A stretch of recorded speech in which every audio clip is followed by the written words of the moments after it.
Hindustan live पर आप तमाम लोगों का बहुत बहुत स्वागत। आप सबका खैर मकदम करता हूँ।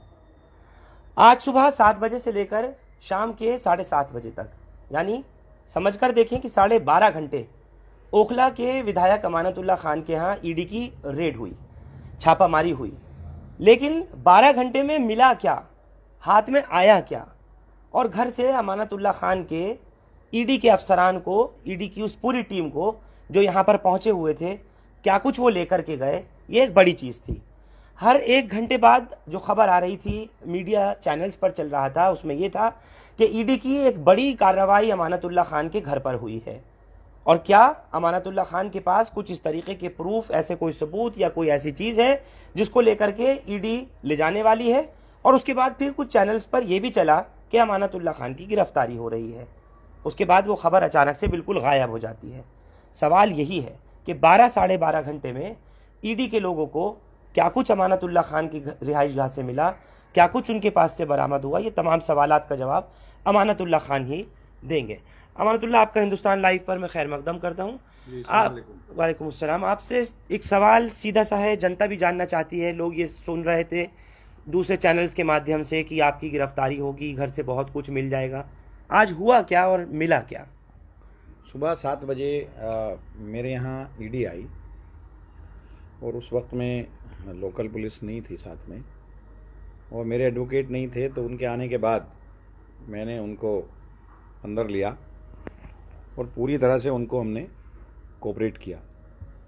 हमने पूछा कि भाई ये बताओ, आप जो है किस लिए आए हो, किस एफआईआर के तहत आप सर्च कर रहे हो। तो उन्होंने बताया कि 2016 की जो सीबीआई की एफआईआर थी, उसके तहत हम लोग जो हैं तलाशी लेने के लिए आए हैं। मैंने उनसे कहा कि भाई ये तो एफआईआर की चार्जशीट भी सबमिट हो गई, स्पेशल कोर्ट, सीबीआई का स्पेशल कोर्ट है एम.के. नागपाल साहब का, वहाँ ये मुकदमा चल रहा है 1 साल से, मैं इसमें बेल पर हूँ। दूसरा जो एसीबी का मसला है, जिसमें पिछले साल में गिरफ़्तार हुआ, 9 दिन में कस्टडी में रहा, 3 दिन बाद मेरी बेल हो गई, तो मैं उसमें भी बेल पर हूँ। बाकी किसी केस से मेरा लेना देना नहीं है। तो भाई किस बुनियाद पर आप मुझे यहाँ आए हो। तो उन्होंने तलाशी ली, पूरे घर को हमें एक तरफ बिठा दिया। 12 घंटे तकलीफ़ों में रहे, परेशानियों में रहे, पूरे घर के लोगों से मोबाइल ले लिए और घर की तलाशी लेते रहे। बिस्तर इधर फेंका, उधर फेंका, बक्से, सूटकेस, बैग्स, तो ये सारे काम उन्होंने किए और 12 घंटे रेगुलर वो यहाँ रहे। हमारे घर से उन्हें कुछ नहीं मिला, पहले भी कुछ नहीं मिला था, इस बार भी कुछ नहीं मिला। मेरा मोबाइल वो एक लेकर गए हैं और मैंने उनको बताया कि भाई आपको गलत फहमी है। मैं ये 100 गज़ का मेरा मकान है, इसी के अंदर मैं रहता हूँ। हम 4 भाई हैं, अलग अलग फ्लोर पे हम रहते हैं, और ये मेरा मकान हमने नहीं बनाया, ये वालिद ने हमारे बनाया था। तो आप कहाँ ये सब चीज़ें तलाश कर रहे हो कि साहब जो है ये मिलेगा वो मिलेगा।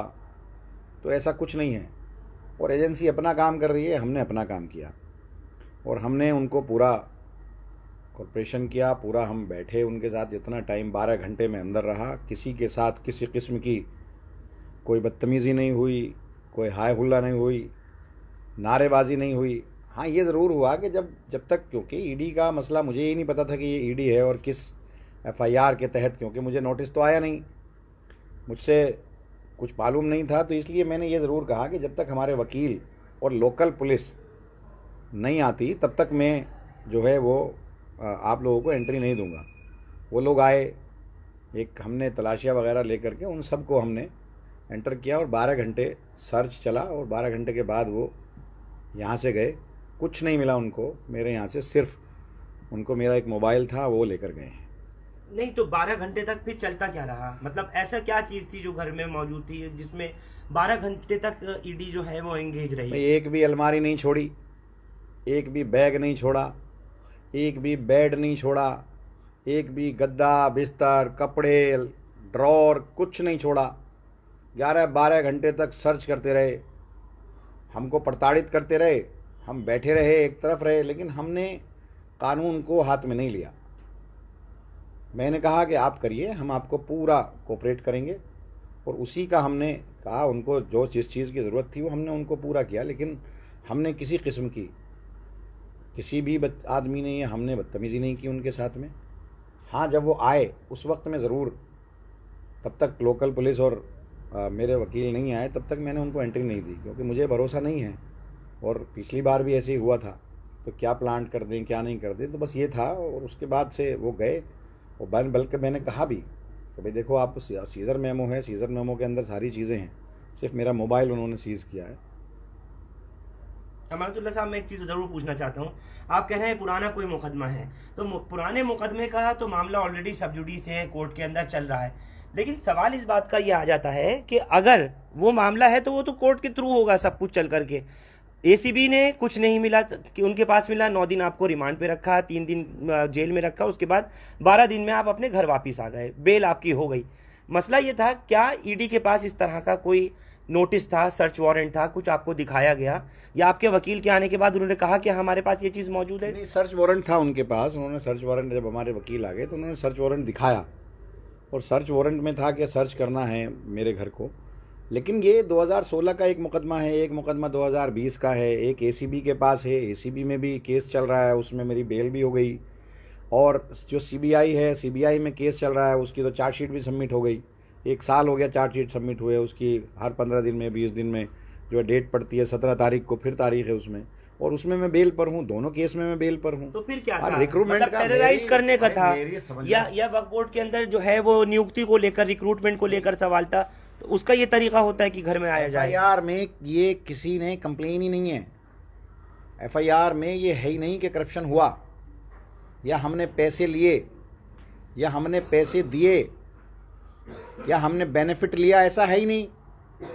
ये कहते हैं कि साहब प्रोसीजरल लैप्स है। क्या प्रोसीजरल लैप्स है?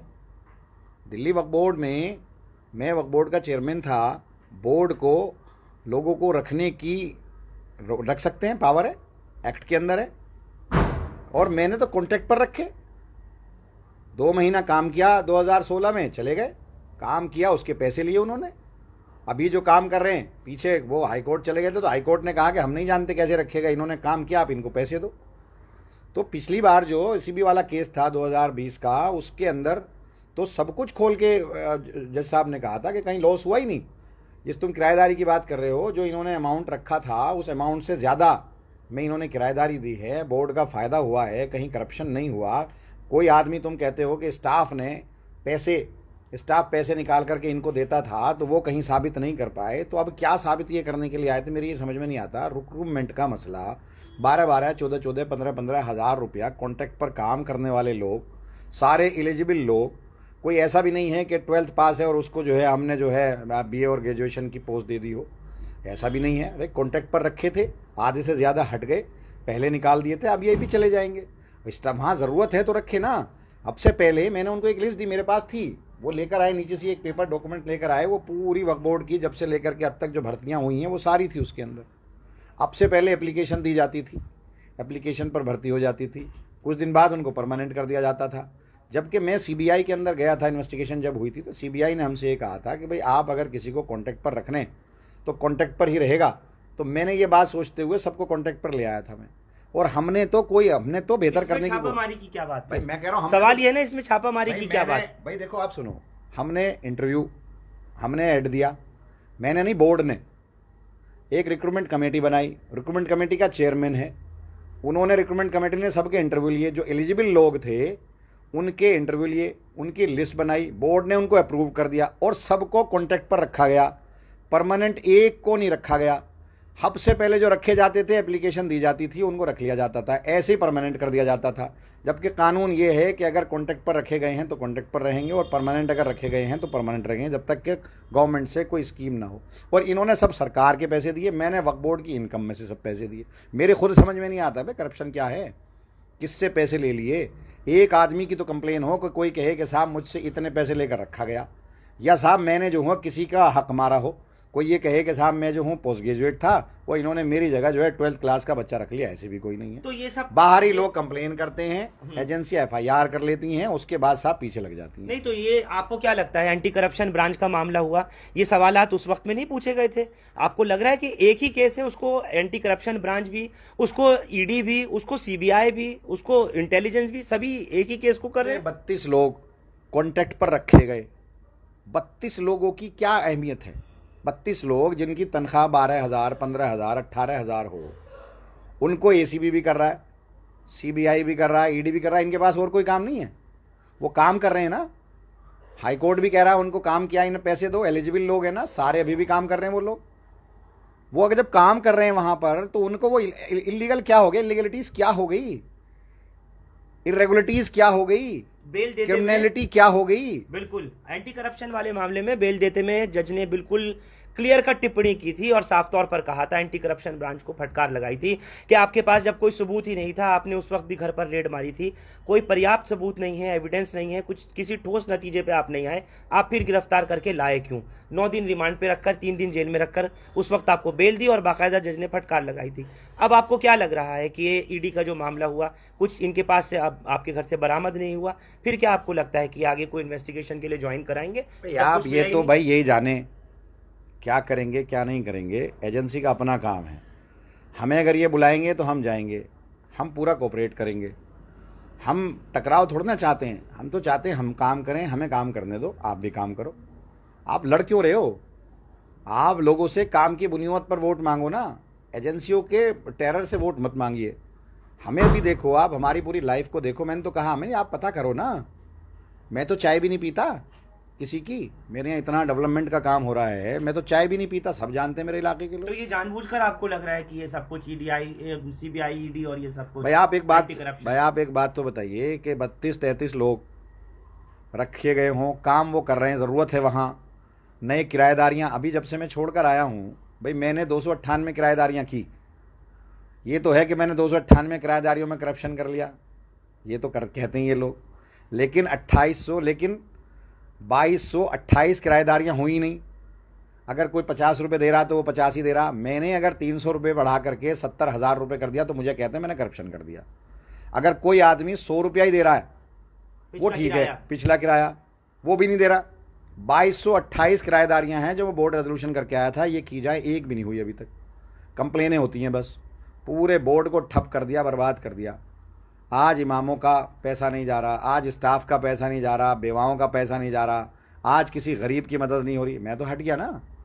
अब वहाँ लोग हैं, अब कर लें, वो एक काम करके दिखा दे, एक फला का काम कर दे, किसी एक गरीब बच्चे की फीस जमा करके दिखा दें, किसी एक बेवा को पैसे देकर दिखा दें, किसी एक इमाम को पैसे देकर दिखा दें, काट सकते हैं। हम लोगों ने काम किया था, हमने दिल्ली दंगों में भी काम किया था, हमने मरकज़ वाले मुद्दे में भी काम किया, हमने लिंचिंग में भी काम किया, हमने काम किया था ईमानदारी से, और लोग उसको सराहते हैं। इनको ये हज़म नहीं हुआ। मेरी तो खुद समझ में नहीं आ रही कि भाई एक मुकदमा, छोटा सा मुकदमा, करप्शन उसमें है नहीं, आप ACB भी कर रही है उसको, CBI भी कर रही है उसको, ED भी कर रही है, बताइए क्या है उसमें? या तो ये है कि अमानतुल्लाह है चेयरमैन, अमानतुल्लाह है चेयरमैन, अमानतुल्लाह की ज़ाती मुखालफत में ये सब हो रहा है, सब करेंगे साहब, तो ऐसा नहीं होना चाहिए। आखिरी सवाल है, आपको लगता है कि अगर कोई भी चीज़ 12 घंटे की रेड के छापामारी के दौरान कुछ मिली होती तो इस वक्त अमानतुल्लाह गिरफ्तार होते, बाहर नहीं होते? देखिए सीजर मेमो है, सीजर मेमो में लिखा है कि सिर्फ मेरा मोबाइल उन्होंने लिया है, मोबाइल दे दिया हमने, उसको सीज कर दिया उन्होंने, मेरे घर से कुछ नहीं मिला। 12 घंटे यहाँ रहे, मैं अंदर था, कोई बाहर नहीं गया, जो अंदर था वो अंदर ही रहा, बाहर वाले लोग अंदर आ गए, ये सारे ED के लोग, हम तो गए नहीं। हमने ऐसा तो है नहीं कि कुछ गायब कर दिया होगा, हमारे घर में कुछ था ही नहीं। पहले भी ये लोग आए थे, मैं नहीं था, जब मैं ACB के अंदर था तभी अचानक आए थे, मेरे घर पर रेड की थी, तब भी कुछ नहीं मिला, और लोगों के घर में भी रेड की, उसको फिर मुझसे जोड़ने लगे, आज भी इन्होंने ऐसे ही किया, फिर कल मुझसे जोड़ने लगेंगे, ये कोई तरीका थोड़ी है। आज आप समेत 13 लोगों के यहाँ लगभग। मैंने अभी बाद में पता लगा, मुझे तो मालूम नहीं था उस वक्त में, लेकिन बाद में पता लगा, अब ये तरीका ठीक नहीं है। आप मोहब्बत से दिल जीत सकते हैं, नफरत से डरा कर धमका कर लोगों के दिल नहीं जीत सकते। राजतंत्र, राज का मतलब क्या होता है, बादशाह का मतलब क्या होता है कि सबका ख्याल रखे, वो दुश्मन का भी ख्याल। अगर उसको वोट नहीं दी या उसका अपोनेंट है तो ऐसा थोड़ी है कि आप उसको फांसी दे दोगे या उनको कत्ल कर दोगे या उनको जेल में सड़ा दोगे, ऐसा नहीं होना चाहिए। बदले की भावना से राजनीति नहीं होनी चाहिए, मिटाने की भावना से राजनीति नहीं होनी चाहिए। इंसानियत की बुनियाद पर राजनीति हो। आप काम पर बात करिए कि हमने ये काम किया, हमसे अच्छा काम आप करिए, लोग आपको सराहेंगे। लेकिन आप अगर हमको मिटाने पर ही लग जाओगे तो ये ठीक थोड़ी है। हम क्या ले रहे हैं? हम तो काम ही तो कर रहे हैं, हम लोगों की मदद ही तो कर रहे हैं। आवाम से क्या कहना चाहेंगे? आज लोगों में एक बड़ी असमंजस की स्थिति थी कि अमानत की चाहे थोड़ी देर में कहीं गिरफ्तारी नहीं हो जाए, ईडी अपने साथ न ले लोगों जाए। का साथ, लोगों की दुआएं मेरे साथ रही और अल्लाह ने मुझे हर बड़ी मुसीबत से बचाया। और इंशाअल्लाह अल्लाह की ज़ात से उम्मीद है कि आगे भी मैं लोगों की दुआओं की वजह से, अल्लाह की वजह से, अल्लाह की मदद की वजह से मैं ऐसे ही इंशाअल्लाह बचता रहूँगा। और कोशिश करूँगा अगर मेरे अंदर कुछ कमियां भी हैं तो उसको भी मैं दुरुस्त करूँ। मेरा तो यही होता है कि कहीं अगर कोई चीज़ है तो मैं अपने चीज़ों को ठीक करूँ, ना कि मैं दूसरे पर उंगली उठाऊँ, ना कि मैं किसी के अंदर खामी निकालूँ। तो मेरा तो ये है कि मैं अपने आप को ठीक करूँ और मेहनत से और वक्त लगाकर और मोहब्बत से अपने इलाके का काम करूँगा, डेवलपमेंट का काम करूँगा। एक एक गली, सड़क। मैं तो रात ही आया था 4 बजे सड़क पर काम करा के, 4 बजे 5 बजे सोया हूँ फजर की नमाज़ पढ़ने के बाद और 7 बजे ही आ गए। पूरा दिन हो गया, 12 घंटे रहे, तकलीफ़ों में रहे, अजियत में रहे, पूरी फैमिली रही। वालिदा की मेरी तबीयत बहुत ख़राब है, उनको अस्थमा है, वो अस्थमा की पेशेंट है।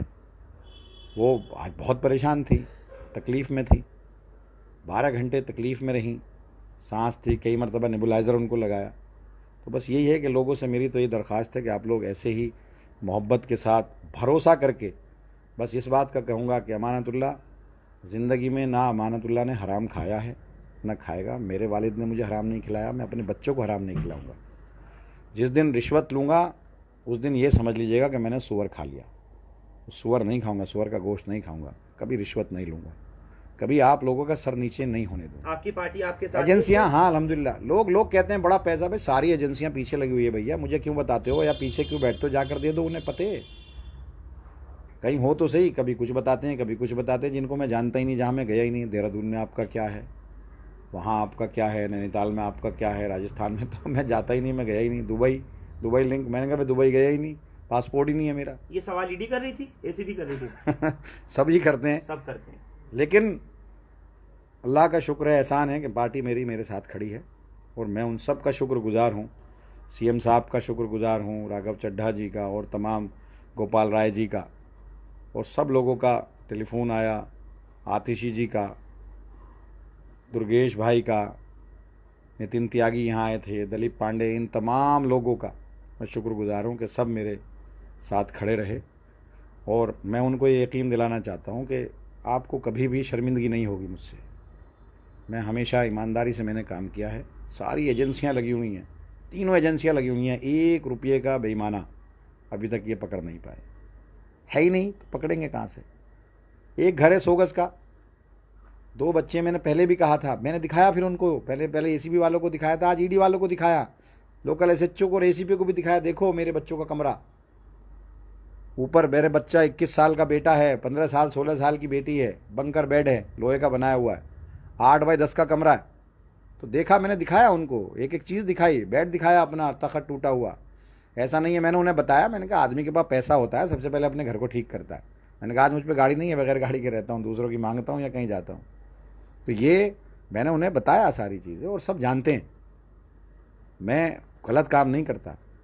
और इलाके में कोई नहीं बता सकता, एक आदमी नहीं बता सकता है। बहुत सारा काम चल रहा, बहुत डेवलपमेंट का काम चल रहा, बहुत पैसों का काम चल रहा, एक इंजीनियर या कोई एक आदमी या ठेकेदार नहीं बता सकता। इसका मतलब फिर ये हुआ, ये आपको कहना बिल्कुल। हम तो रातों को अस्पतालों में इलाज कराते हैं लोगों के, रातों को लोगों के बिल माफ़ कराते हैं, रातों को सड़कें बनाते हैं, सीवर साफ कराते हो रहे हैं, दिन में लोगों की मदद करते हैं। हमारा तो यही काम है, मेरी पूरी पार्टी का, मेरी पूरी सरकार का लोगों की मदद करना ही तो काम है। ये हमें रोक रहे हैं, बस इतना सा है। चलिए, बहुत बहुत शुक्रिया अमानतुल्लाह, आपने अपना कीमती वक्त दिया और तमाम दर्शकों को अपना ये मैसेज भी पहुंचाया, क्योंकि लोग इंतज़ार में थे इस बात के कि कहीं ऐसा ना हो कि अमानत की गिरफ्तारी हो जाए। बहुत शुक्रिया हमसे बात करने के लिए। आप तमाम लोगों का भी शुक्रिया जिन्होंने इस पूरी बात को सुना। लोग इंतज़ार में थे आज सुबह से और जानना चाह रहे थे कि क्या अमानतुल्लाह खान कि कहीं गिरफ्तारी तो नहीं करके एसीबी लेके ईडी लेकर के चली जाएगी। और एसीबी की तरह से जो सवालात और तरह तरह की बातें सामने आ रही थी उस वक्त में कि जब ये 12 दिन तक 9 दिन इनके रिमांड के और 3 दिन इनके जेल के, कहीं ऐसा नहीं हो इस बार भी ऐसा हो जाए। लेकिन पूरे घर में 12.5 घंटे गुजरने के बाद भी ईडी को कुछ हाथ नहीं लगा, तो बेरंग यहां से खाली हाथ ही लौट गई।